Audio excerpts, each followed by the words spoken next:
Welcome to Lift Your Legacy. My name is Jacob Rupp, father, husband, and rabbi. And each week we bring you an inspiring person or message to help you unlock your inner potential and create change that will impact the future.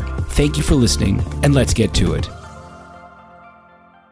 Today I am thrilled to be welcoming on a dear mentor and close friend of mine, Rabbi Shalom Garfinkel, who is the director and founder of the newly launched Project 613, a young professionals Jewish organization based out of downtown Chicago. Thank you, Jacob, very much. What a privilege and honor. Tell us a little bit about, how you got to where you are as an all-star in the rabbinical world.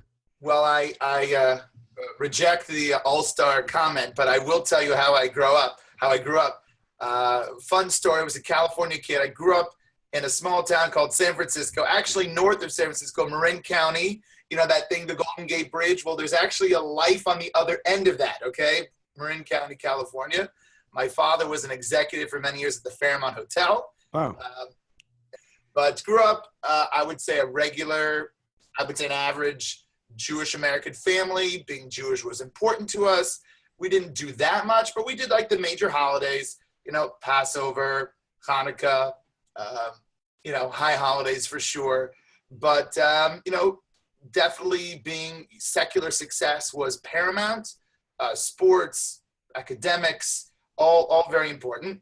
Two older sisters. I still have two older sisters. My eldest went to Brown University. My middle went to Wharton undergrad, University of Pennsylvania.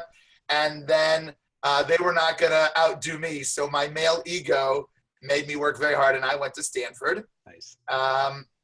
And I joked with my parents that those were three of the most expensive bumper stickers in the world. Like, they're really thin, they're not so big, but each one of those, that plastic was like really expensive for them to put those bumper stickers on their car. And very interesting enough, went to Sunday school, was very dedicated to it. And went on a 16-year-old trip after confirmation. Those people not in the Reform movement, but after there was a confirmation, we got a trip to Israel. This is talking decades before birthright, 1989. Anyway, but basically it sort of opened my eyes to Israel, that there's more to Judaism that I had known even existed in my wildest imagination. Went back to high school, APs, SATs, 3 sports, theater, the whole thing, community service, padding my resume, SATs, got into Stanford. And finally I said, when I get to college at Stanford, I think, our world really pumps up college. Like, it's going to be, as I would say in Hebrew, Gan Eden, or in English, the Garden of Eden. Oh, you made it to Stanford.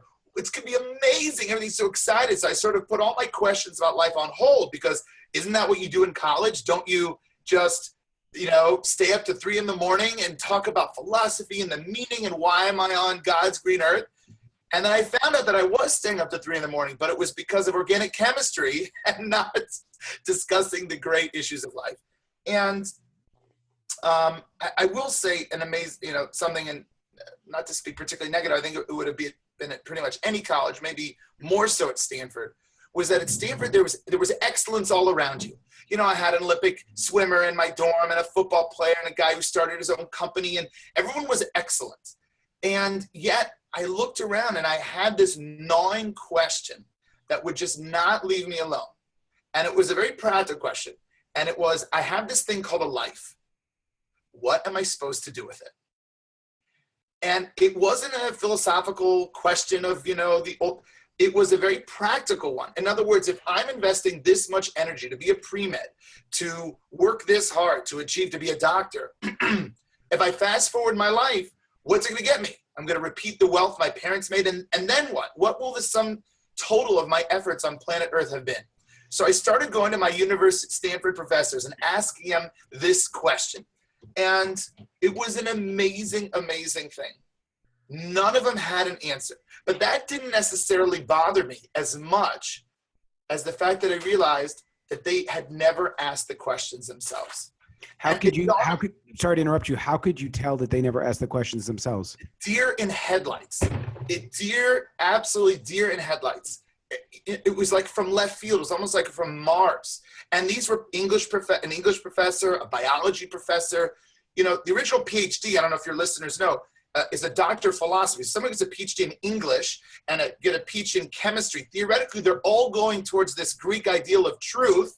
Okay, but one's going from the angle of chemistry and one going from the angle of English or biology or whatever. But they all should be able to discuss larger truths together, just different angles. Those professors, literally the only thing they can talk about is sports and which coffee they like. They're so specialized. Okay, that's off topic, but the point was that no matter which angle I looked, I sensed very clearly that they had not asked that question. And it dawned on me that some of my professors, you could be a Nobel Prize winner, you could have tenure, you could be successful financially, you could have people stand up for you, walk in the room, you could even make amazing contributions to society by finding out the cure to some disease, but have no fundamental organizing principle about what you're doing in this world. Do you think that that's a gnawing problem that they had, or is there something unique about you or your background that led you to this problem? You know, Jacob, as I work with my young students, I sometimes, and I do meet someone like this, and I look at them like, wait, where are those people plagued? That I was plagued with, right. Not that I was special. I think that Hashem, that God hardwires everyone to either be more or less sensitive to it. But I think that everyone, no matter what their life path is, encounters certain transitional times or times of challenge where they're forced to ask this question, be it a sickness, be it a sour relationship, be it a dysfunctional family member, whatever it is, these stresses force us to focus on, hey, what is my life all about? What's all about? And then that's the challenge of every human being, to be able to say, wait a minute, let me use this painful situation as a pause to think, well, what is it all about? And that's where I think everyone has the opportunity, even if they're not necessarily hardwired to be walking around, hey, what am I here for? But they have an opportunity to really plug into that and do some reflection about, you know, what am I doing here on God's green earth? So do you advise people, because obviously those kind of gnawing questions do pop up at moments of uncertainty, or again, interestingly enough, it sounds like for you, there really wasn't a moment of uncertainty. It was just that you had come from a family that had already achieved a lot of the parameters of success that other Right. people had, and you were around others and had sort of seen that there was a superficiality about their existence. So it wasn't like you had some existential crisis, but when you're dealing with people who are good, like they're just kind of living life and going through life, and you can't necessarily preempt that kind of a crisis. Do you try to advise them just that when the crisis comes, like that's when you should start really pushing and asking these questions? Or how do you advise people to take that step if the step is not something that is kind of inherent in everybody, but just sort of is circumstantial? Well, it's a great question, Jacob. And to be really honest, you know, when you, one is only investigating one's life or ask this question, you know, when crises happen, you know, that's like the alarm clock going off. That's the danger sign going off. The ideal is, you know, when I go through my whole life every day, you know, what's it all about? You know, it doesn't mean that I can't go to work and put in 8 hours, 10 hours, 12 hours of work. We're not a cave religion. This is not the point of what I'm telling you is not that you have to go meditate on a mountain in Tibet somewhere. But the point is that fundamentally at no point do you not think or consider about what's the big picture over here and what are we really doing? Then that's the danger of going through an entire life. So obviously you don't want to wait till a tragedy or a crisis happens. But I was just saying, that was my way of saying that those are opportunities. Whereas people say, why do bad things happen to good people? Well, who says it's bad? You know, we don't invite pain on ourselves. In fact, in Judaism, we pray 3 times a day for money, for health, for world peace. We want all good stuff to happen. But the point is, these are opportunities when there's challenge. So no, obviously, you know, as a rabbi to my students, I push them all the time proactively. What are you doing?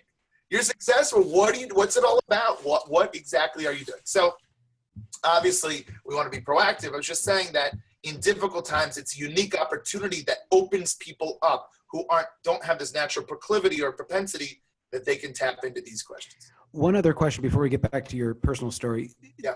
When you are asking these kind of questions, and they are very awkward, because what ultimately you're asking someone to do is to walk outside of their comfort zone after they've established themselves as successful in a variety of areas. A lot of us are looking for, that, I don't want to say plateau, but a place by which I start to feel comfortable in a relationship, in a job. I have a little bit of status, I have money, save, whatever it might be. And here comes the pesky rabbi essentially saying that everything that you have been doing and are doing, you're not saying it's bad, but that you should be putting yourself in a perpetual state of discomfort because, who could really say that I'm like living every, day to its fullest and like what I'm really meant to do. So how do you sort of like cushion the ego and sort of massage a person out of that comfort zone in order to be able to ask these kind of questions and be okay with the answer? Well, a great question, Jacob. And the goal of any educator is not to necessarily break someone down. I know there's the, United States Army and all armies, they break a person down to the fraternities. But the point is that everyone understands the basic principle of no pain, no gain. If people want to shirk responsibility or shirk any hard work, then no good results going to come out of it. We have an entire culture that's dedicated to working very hard.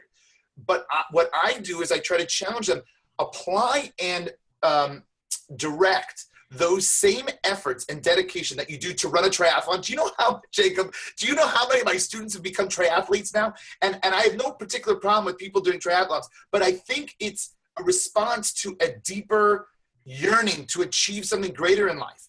And so I said, it's not about setting them up for constant pain, but it's, if we don't identify and come to terms with what our greater purpose in this world is, then all of our efforts are going to be ultimately lead to feelings of frustration and emptiness. So it's not like I'm saying beat your head against the wall. I'm saying apply your same level of tenacity to a little bit to the spiritual realm.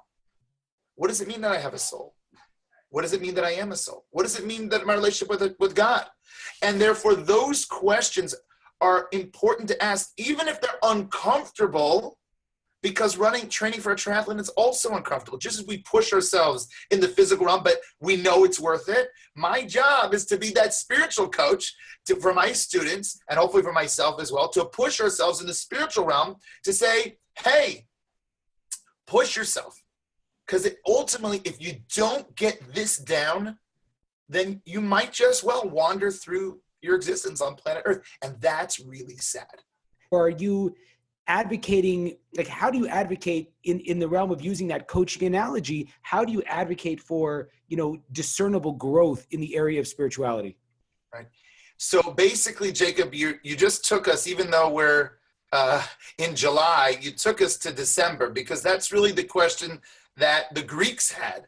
And this was the Battle of Hanukkah. The Greeks were very focused on the only thing that exists is that which I can touch. They're very much in the body.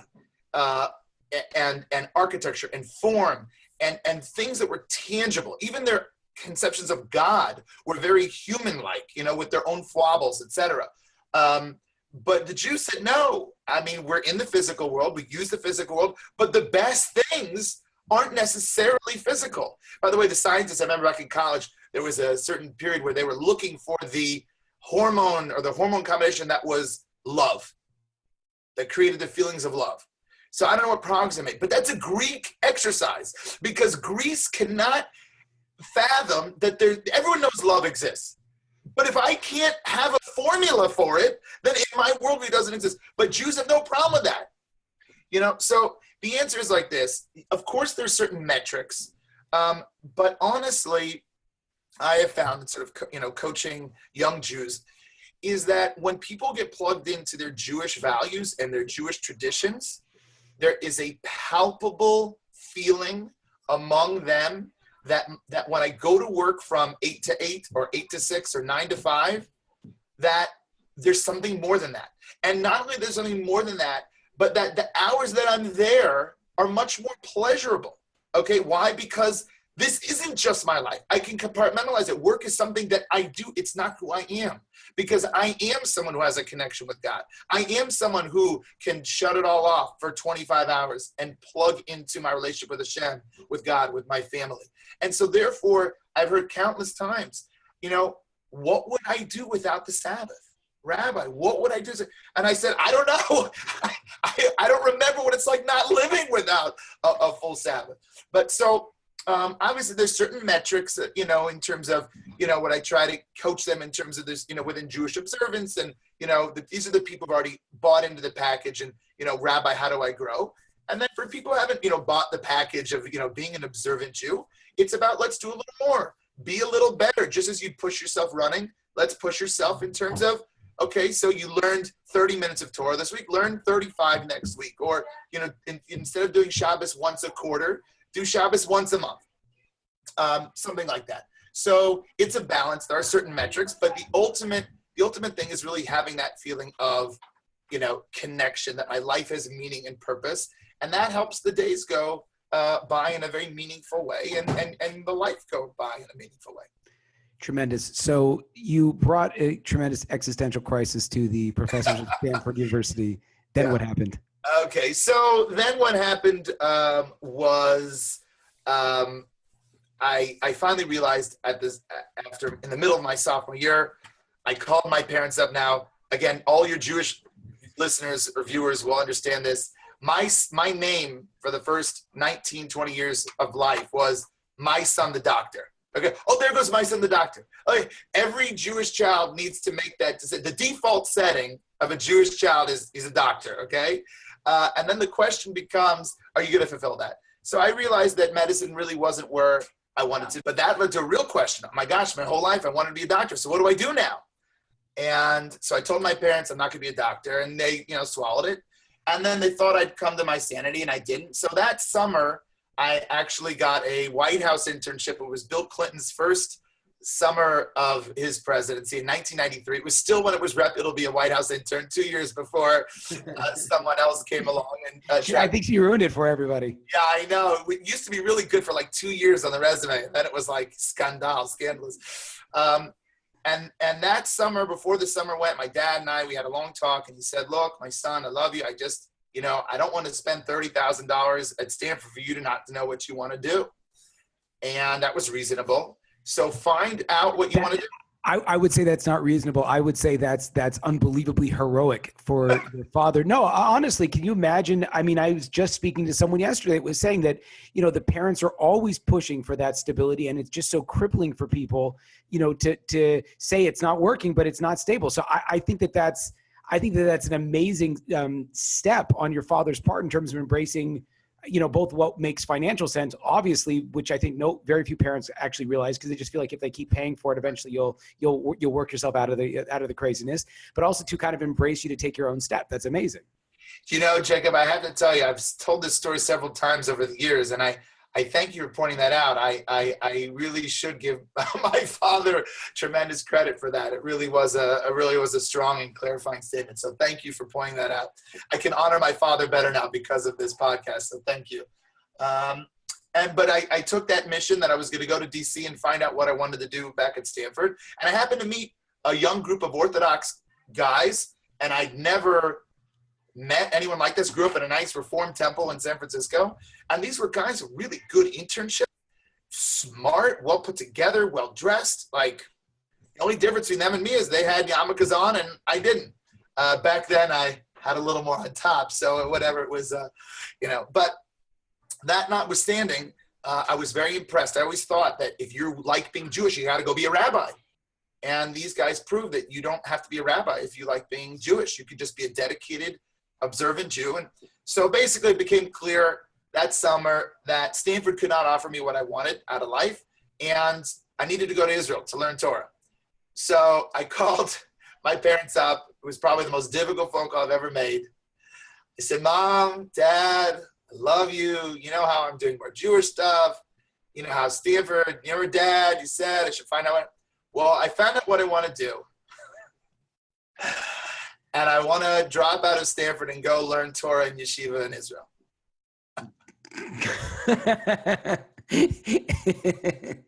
I feel like for a lot of parents, like that is literally the worst possible call you could get. So anyway, you know, again, in the context of a secular American Jewish family, that's literally having the Holy Grail in your hands and jettisoning it, throwing it away.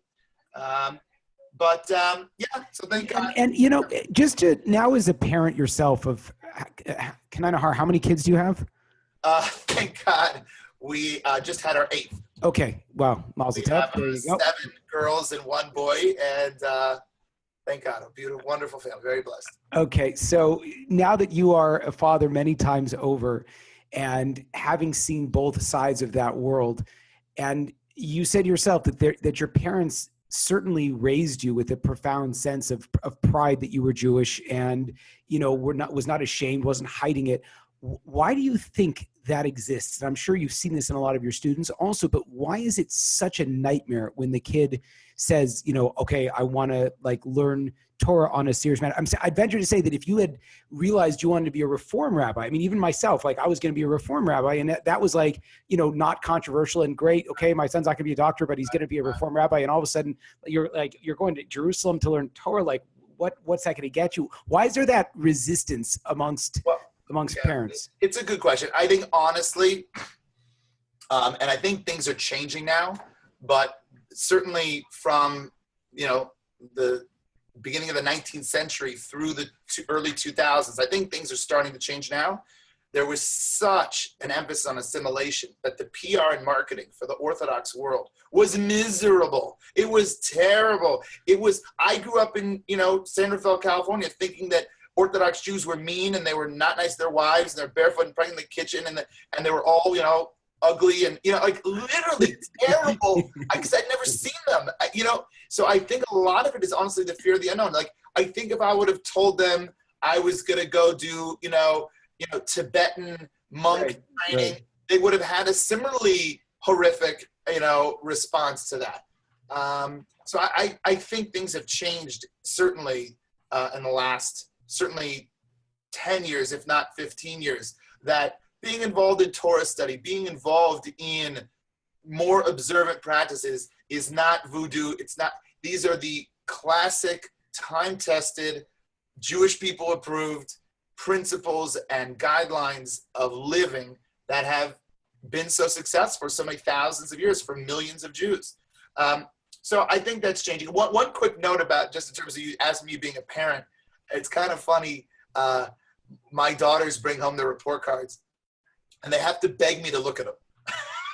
They have to beg me to look at them because it was so much all about that. I said, I'm not going to, you know, and so they said, Abu, will you please look at the report? I said, listen, I have one question for you. Did you try your hardest? They said, of course you did. I said, great. Why do I need to see them? So, okay, please look. So I look, whatever. But maybe it's just, thank God we've been blessed with wonderful children, but they've all done well. But I think it's important for all parents out there to emphasize the effort. Obviously, your child needs help in school, and there's tutors and whatever, but the pressure of the secular world that your grades are your identity is really, really, I think, very toxic. Fast forwarding, I spent a year there. A year wasn't enough. 2 years at this point, my parents thought I wasn't coming back. Thank God I did come back after the second year, finished Stanford. Thank God for all those AP credits. I was able to finish in a year. So a total of 3 years at Stanford, 5 years from the beginning with 2 years in Israel. And then I went to yeshiva, Ohr Somayach, and that led to the rest of my life. I was there for 2 years in the center program. It was the first year of that program, which is sort of like the yuppie yeshiva program. After 2 years of that, my wife and I met, got married. We spent 6 married years in Israel. We then decided after 6 years married in Israel to return to UCLA, went back to UCLA. I had 3.5 children at the time. My wife, we were pregnant at the time. And we lived with students in the middle of UCLA apartments. And it was quite a 3 years. One of the questions that oftentimes is asked is like, what are you studying for so long? You know, like you're in yeshiva. So you spend a total of 10 years in full-time Torah study. Yeah. Why? Or what did you get? Like, that's like, you did, you know, it's like a doctor or something like that. Like what were you doing? When did you figure out you had enough? And subsequently, and a second question is, when you were, as far as I know, your wife grew up Orthodox, correct? Yes. So was that a big pitch to be like, hey, let's move to, you know, Westwood, California and hang out on Frat Row? Like, what would you think about that? Those two questions. Good questions. The first question was about the length of study. And, I had a joke with my mom. She's like, are you done yet? It's like, oh, Mom, I'm about at 5th grade now. And, a few months later, she said, are you done yet? Oh, I just moved into 6th grade, And, there's a lot of makeup time to do. And especially, for a Jewish man, the study of the Gemara of Talmud is particularly difficult. And it just takes a time to really get acclimated to what that means. And the language is actually the easiest part of it. The language is actually not so hard, relatively speaking, to the logic and the holding several ideas in your head simultaneously. So getting that down, I'm not sure you ever get it down, you just get increasing levels of more proficient at it, does take a while. The last 2 years were specifically with rabbinic training vis-a-vis getting what's called smicha, which is, rabbinic ordination. So that takes time. And there's different levels of rabbinic ordination. I just got the basic, standard rabbinic, but you can get rabbinically ordained in many areas of Jewish law. After 10 years of hardcore study. I mean, that's the thing that's like so cool is that, you're like a white belt rabbi, so to speak, and you've spent 10 years, which puts you, at the black belt of the black belt of what any, normal rabbinic school is. And that's just such a paradigm shift for so many people, 100%, 100%. And, I say to my students all the time, why are you a successful lawyer, doctor, architect, marketing person? Because you got a good Jewish cup. A cup is a head in Yiddish, so you have a good Jewish head. And why? Because we've been studying intensely for 3,329 years. You've inherited those genes. So, buddy, have some respect, for the tradition, So you had to pitch your wife, but I think you had told me a story one time about also why you made the decision to go out to UCLA. Do you recall that story? Well, let me tell you quickly about my wife. So I did, in terms of my wife. So when we were dating, she actually had wanted to stay in Israel pretty much. And I said, look, I have my mission, my destiny. I want to go back. And I felt I had certain God-given abilities to relate to schmooze, schmoozer. And I want to use those schmoozing skills for the sake of heaven. And I really did want to give back and try to find people like me and impact them who didn't have the benefit of a robust Jewish education. Although I am still obviously very grateful for the positive, very positive, strong Jewish identity that I did get, but really to take it to the next level and offer that to, my future students. And that was a real burning passion of mine. And she was okay with that, but she knew right in the dating that the time in Israel was going to end. But we had a good 6-year run of that. And, my wife's family is also very mixed. She has non-observant relatives. So she was very comfortable, familiar in all environments. So it worked out really, really amazing. Out to UCLA. And at the time, man plans and God's laughs is a Yiddish expression, translated to English, of course. And I had wanted to go out to a certain type of Jewish outreach. I was not going to go back to campus. Campus was already too much. I was going to go back. And so what happened was I did a first pilot trip of 2 places that were ideal for me.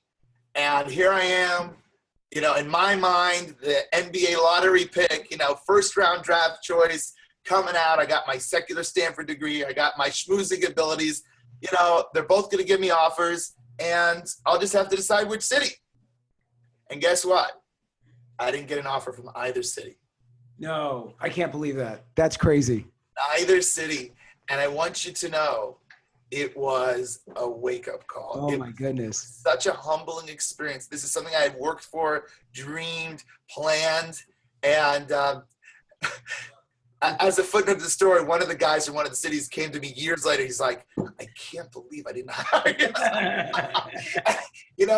My male ego was stroked when he said that. But okay, that one was sitting. So I went out to UCLA, and there was one Shabbos, and your wife was, the star student there. Really, just an amazing person. I could tell right away. A real deep person and positive and just amazing. Just like the host of the show. Yeah, guys, a very good match. And I still was debating, am I really going to do this campus thing? Am I not going to do this campus thing?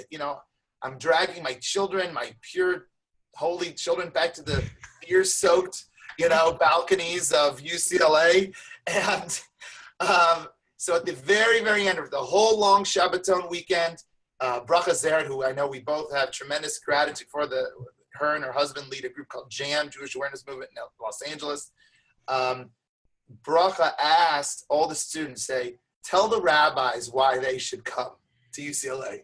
Or to they're interviewing for many campuses. Tell the rabbis why they should come.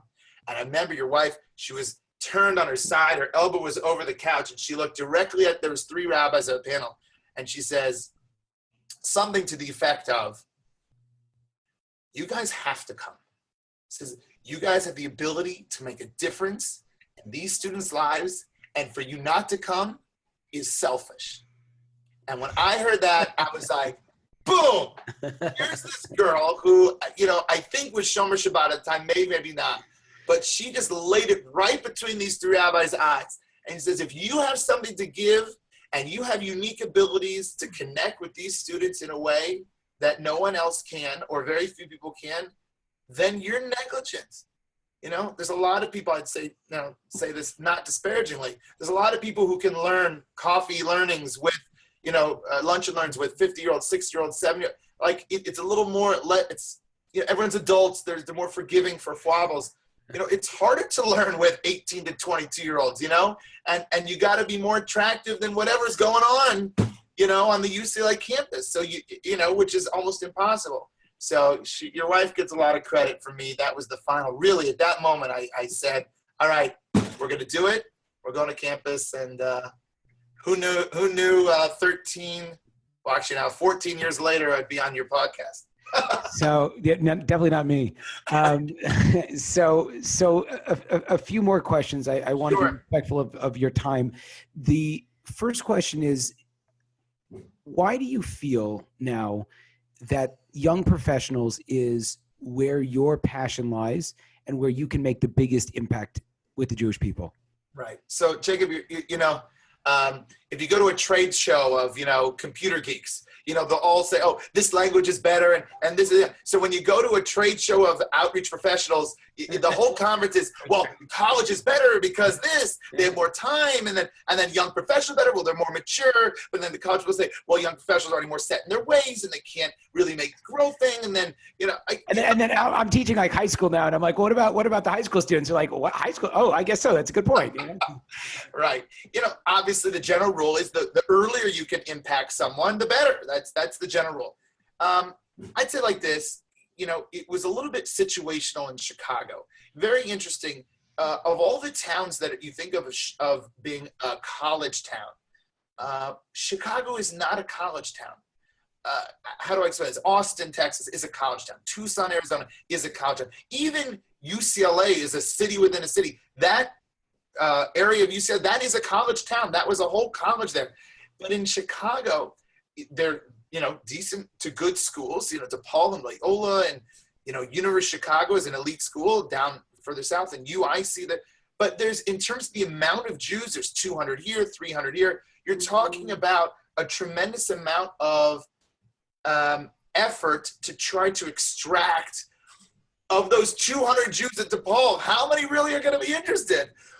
20, and of how many of them are going to be, so after a while, 3 years into teaching campus, and thank God we did great. We really did. Thank God, with a lot of Hashem's, God's blessing. I started to see young professionals in my college courses that I would teach in my Maimonides program. And I'd be like, you can come, but like, why are you here? And I would talk to them, and they would say the following, said, Rabbi, in all of downtown Chicago, no one's teaching these classes. I'm like, come on, give me a break. You've got to be kidding me. There was individual little, groups that were doing something, but there was nothing in terms of real Torah education, not treating them like, watered down Sunday school stuff, but learning text and learning, real Jewish sources, which is what I try to do. I very rarely lecture. I always try to make it like a Beit Midrash style. People are learning, and then we'll discuss in between. And I said, okay, great.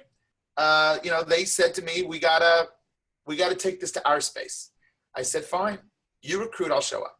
So it wasn't that easy, as said, but easy as done. But on June 1st, 2010, we had a boardroom of Bank of America that we got through connections, and there were 20 young professionals, and that started what then was called JETYP, and up through 7 years, we ran that program and really saw that this academic debate, is it better for college students, better to do outreach to young professionals? In Chicago, it was moot. You have thousands and thousands of Jewish young professionals every year. Imagine the Jewish graduates from University of Michigan, Indiana, Ohio State, Champaign-Urbana, Michigan State, you name all the Big Ten schools. They're all, many of them, most of them are graduating and coming to downtown Chicago. And so it came to a certain point, a few years into it, about 2013, that I said, I can't keep doing campus and young professional. I got to go one or the other. And around 2013, I went full-time young professional and just finished up 7 amazing years with JETYP. We, thank God, I feel impacted a lot of people. I was impacted deeply by the relationships. And now we're very excited to be, launching this new brand called Project 613 and focusing exclusively on young professionals. We want to, God willing, get a center downtown, have a place. We're going to have hundreds of people coming through every month and really making an imprint. As my guys in tech say, we want to be disruptive. I'm like, it's not nice to be disruptive. You can't be disruptive. What kind of character is that? Like, no, Rabbi, it's good to be disruptive. So Rabbi wants to be disruptive in downtown Chicago and really get all these young professionals, many of them, involved in connecting to their roots. Beautiful. Two last questions. Question Sure. number one, in the course of your life or your rabbinic career, what do you find to be the greatest challenge, either a specific challenge you had or something that is ongoing that you work to overcome? I would say it's the fact that people don't listen to me. That's everybody's problem. I don't understand. Like, I don't know. It affects people out here also. People don't listen to me enough. What do I tell you? It comes up most in terms of trip recruiting. So imagine recruiting a 10-day trip for young professionals, okay?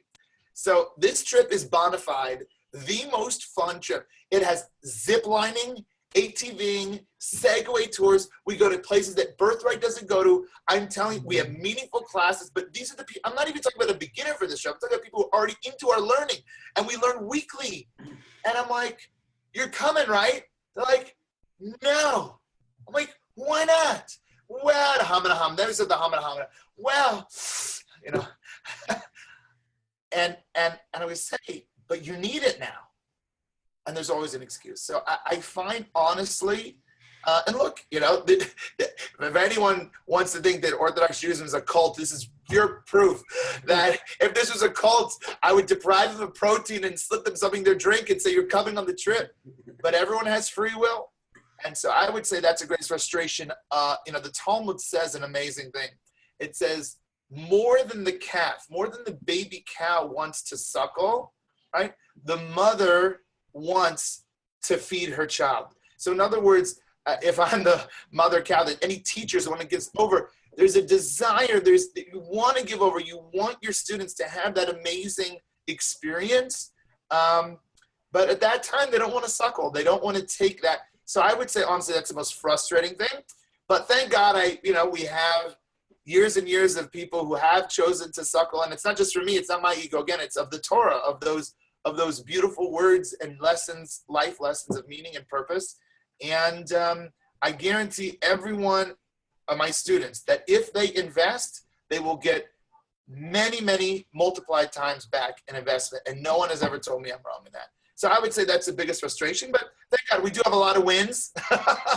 But in terms of being honest, in terms of frustrations, is many of my favorite students that I really want to have a certain experience, find excuses not to. And God willing, one day hopefully they'll come around.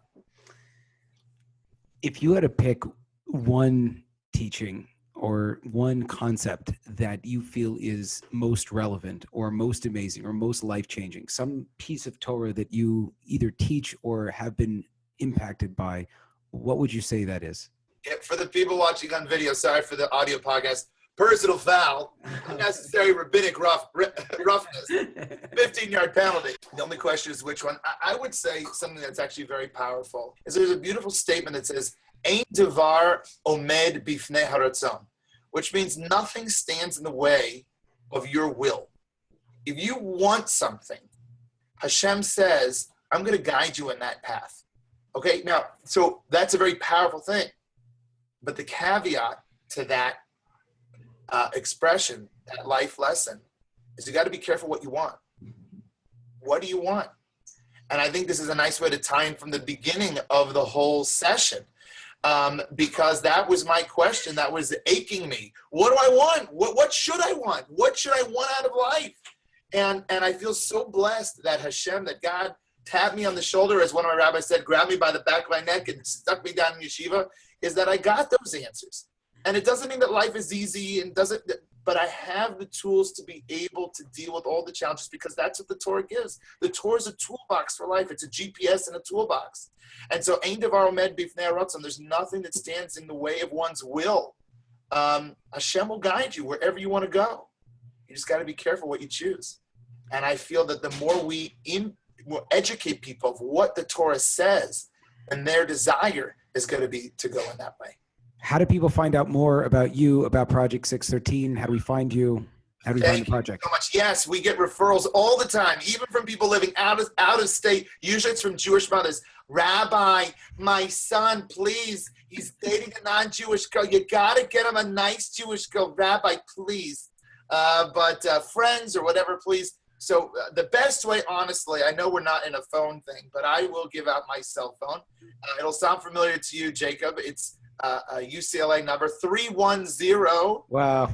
903-7398. I'll repeat it, 310-903-7398.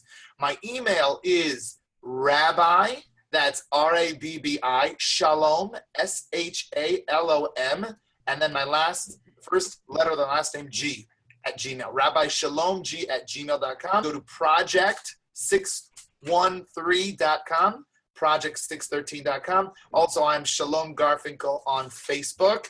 And Jacob, I just have to thank you. This was a beautiful, it's always great to talk to you and what you're doing for the Jewish people and for the world with this podcast and every other great activity that you're doing to help people. It was really a privilege to be interviewed, and I certainly gained more than you did by interviewing. So thank you so much. There you have it, folks, another inspiring episode. If you enjoyed this, I ask you to please share this with your friends and to like us over on Rabbi Rupp through Facebook or on YouTube. And the more that we're able to get these important messages out, the more that we can really make an impact in the world. So I encourage you, please, to stay tuned. We have a ton of amazing speakers coming up, and also to tell your friends about it. Thank you very much.